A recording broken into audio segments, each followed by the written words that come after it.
चौकशी दरम्यान आरोपी हा तिच्यासोबत लिव्ह इनमध्ये राहत असल्याचे स्पष्ट झाल्यानंतर पोलिसांनी तपासाची दिशा निश्चित केली। विशेष म्हणजे रविवारी त्याची हळद होती। पूजा 35 वर्ष असे प्रियकराच्या हल्ल्यात गंभीर जखमी झालेल्या अविवाहित महिलेचे नाव आहे। या प्रकरणी फ्रेझरपुरा पोलिसांनी राहुल 26 वर्ष समाधानगर व त्याचा मित्र पियुष 36 वर्ष राजापेठ याला तातडीने अटक केली।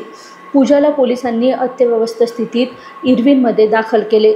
राहुलने तिच्या पाठीवर, पोटावर व मानेवर चाकूने वार केले। तत्पूर्वी आपणास जेवण करायला जायचे आहे म्हणून राहुल पूजाला घेऊन मार्डी रोडने गेला।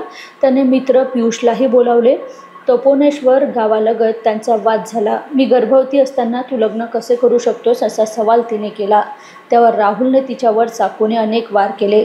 पहिल्या पतीपासून विभक्त राहत होती। एक महिला रक्तबंबाळ स्थितीत पडून असल्याची माहिती डायल 112 वर देण्यात आली। गुन्हे शाखेचे गोरखनाथ जाधव व ठाणेदार निलेश कर यांनी तत्काळ घटनास्थळ गाठले। आपणास पतीने मारले असे सांगताच गुन्हे शाखा युनिट 2 चे प्रमुख बाबाराव अवचार यांनी बडनेरा गाठले।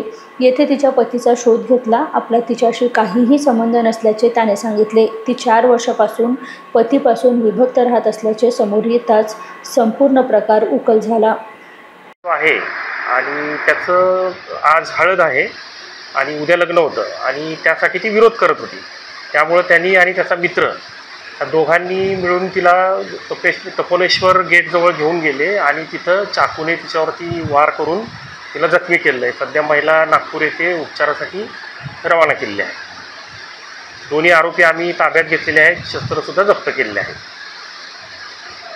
त्या महिलेचं पूर्वी लग्न झालेलं आहे, पण 3 ते 4 वर्षापासून ती पती जवळ राहत नाही आहे आणि 1 ते 1.5 वर्षापासून राहुल तंबोलेबरोबर राहत आहे।